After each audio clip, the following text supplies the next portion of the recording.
Le Grand Matin Sud Radio, 7h-9h, Jean-Jacques Bourdin. Marceline Guez, bonjour. Bonjour. Merci d'être avec nous.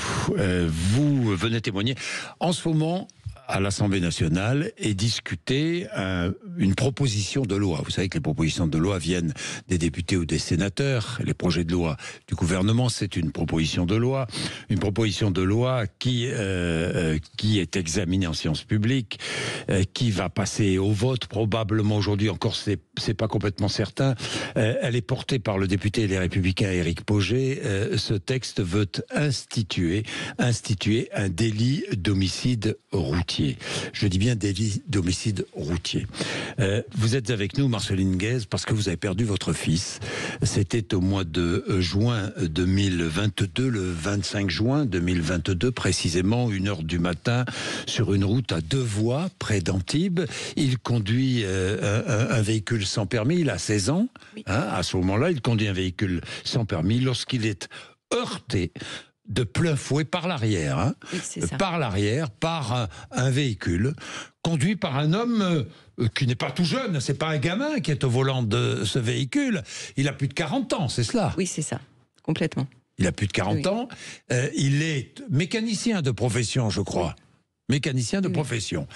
Il percute la voiture sans permis de votre fils. Votre fils est tué dans la collision. L'homme qui conduisait la voiture qui a percuté le véhicule de votre fils était sous l'emprise de stupéfiants, d'alcool? Oui, il était sous emprise de stupéfiants et il avait un taux d'alcoolémie très élevé. Et un taux d'alcoolémie très élevé. Il a dit à l'audience au tribunal n'avoir pas vu le véhicule devant lui. Voilà ce qu'il a déclaré. Il a été condamné à quelle peine? Il a été condamné à 5 ans de prison. 5 ans de prison. Alors, j'imagine que, avec les réductions de peine, 5 ans de prison, ça veut dire quoi? Ça veut dire qu'il sortira au bout de 2 ans, 2 ans et demi. Voilà. Ça veut dire qu'il va bientôt sortir, quoi. Complètement. Ça veut dire qu'il va bientôt sortir. Ouais. Bon. C'est un récidiviste? Oui, il avait déjà été arrêté plusieurs fois. Et il faut savoir aussi que pendant son contrôle judiciaire, normalement il ne devait pas conduire, oui. Et il a repris le volant. Oui. Et quand il a été arrêté, et il était aussi sous l'emprise encore de la cocaïne. Donc une deuxième fois, pendant son contrôle judiciaire, en fait, il a violé son contrôle judiciaire. C'est-à-dire qu'il a tué votre fils? Ça ne l'a pas empêché de continuer à conduire sous l'emprise de l'alcool et de la drogue. Complètement, c'est ça. Ça ne l'a pas empêché. Bien, bien. Qu'attendez-vous, Marceline Guez, qu'attendez-vous de ce texte qui est en discussion à l'Assemblée nationale? Beaucoup ou peu? Beaucoup. Déjà, j'attends qu'il soit voté. Oui. Parce que déjà, ça fait... oui. Un moment, Eh bien oui, avec la dissolution de l'Assemblée nationale, avec, bien sûr. Et en fait, pour nous, c'est une reconnaissance. Pour nous, toutes les familles de victimes, c'est vraiment une reconnaissance de maintenant de dire que l'homicide involontaire deviendra un homicide routier.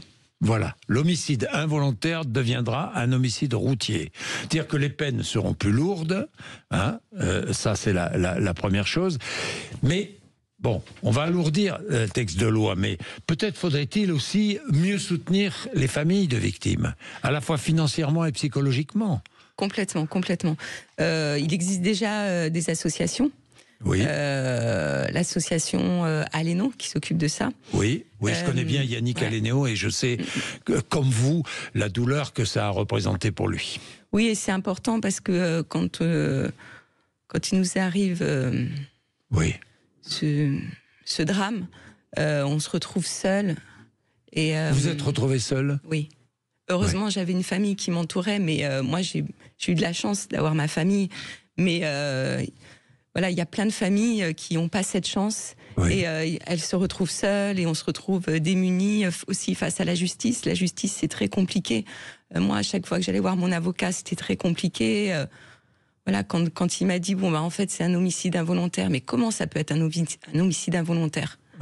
Non, je suis désolée. La personne, elle était vraiment consciente des risques qu'elle prenait quand elle a pris de l'alcool et qu'elle a pris de la drogue avant de prendre le volant. Oui. Voilà. elle était totalement consciente, adulte en plus, plus de 40 ans, hein, c'est pas un gamin, hein. Encore une fois de 18 ans qui, pour la première fois, prenait le volant d'une voiture. Oui, et puis avec toute la prévention qu'on fait, je pense quand même que les gens maintenant sont conscients qu'il faut plus prendre le volant sous l'emprise de stupéfiants et de l'alcool.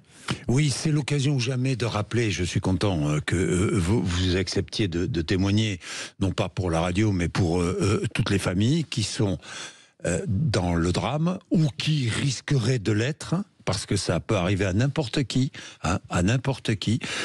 Dites-moi, Marceline Guèze, lorsqu'on se retrouve dans cette situation, vous me dites on est désemparé face à la justice. Est-ce qu'on est désemparé financièrement aussi, j'imagine ? Oui, hein, c'est compliqué. Hein, c'est compliqué. Oui. Bah, la justice, ça coûte cher aussi, hein, oui. Et c'est très long. Oui, c'est très long en plus, ouais, bien sûr. C'est très très long et puis en fait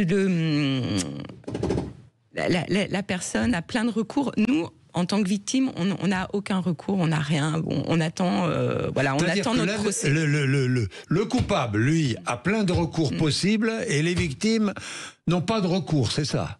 Non, rien. Nous, on attend notre procès et c'est long. Ça a été long pour Noé et le procès a eu lieu donc en juin l'année dernière. Oui, oui. Et c'est vraiment, c'est très fatigant. Et déjà, voilà, la perte de notre enfant, c'est tellement dur. C'est tellement dur. Sûr. Ça nous arrive du jour au lendemain, on nous appelle et on nous dit, voilà, votre enfant est décédé. C'est toute une vie qui change. Bien sûr. Bien sûr. Est-ce que le conducteur qui a tué votre fils doit demander pardon ? C'est compliqué. Au procès, il a demandé pardon, mais il ne nous regardait pas dans les yeux. C'était vraiment... On sentait qu'il se sentait obligé de dire ça parce qu'il était au procès. Mais... vous n'avez pas senti de sincérité non, chez lui ? Pas du tout. Et c'est très triste. Et j'espère qu'un jour, il prendra vraiment conscience de ce qu'il a fait. Et surtout, qu'il arrêtera de mettre en danger des gens. Oui. Voilà. Oui, parce que le drame que vous vivez doit servir d'exemple. Hein, pour essayer de dissuader des fous du volant de conduire en état d'ébriété ou après avoir pris des stupéfiants. Oui, bien sûr. Et on le voit sans arrêt dans l'actualité. Et, moi, dans les Alpes-Maritimes, chaque jour, il y a des accidents. Et j'espère que cette loi, en fait, va vraiment... éveiller les consciences et dire non, maintenant c'est plus possible. Il faut que ce soit aussi, ça peut aussi servir de prévention. Voilà, c'est... Merci Marceline Guèze. On va suivre, hein, parce que je me suis battu ici beaucoup et je me souviens avoir interrogé Gérald Darmanin et Bruno Retailleau. Je me suis beaucoup battu pour ça parce qu'il faut absolument que ce texte de loi soit voté. Hein, j'espère que les députés et les sénateurs, puisque ça fait le va-et-vient comme toujours, j'espère que les députés et les sénateurs prendront conscience de tout cela. Merci beaucoup. Merci d'être venu sur Sud Radio pour témoigner ce matin. Il est 7h21, le rappel des titres de l'actualité. Laurie Leclerc.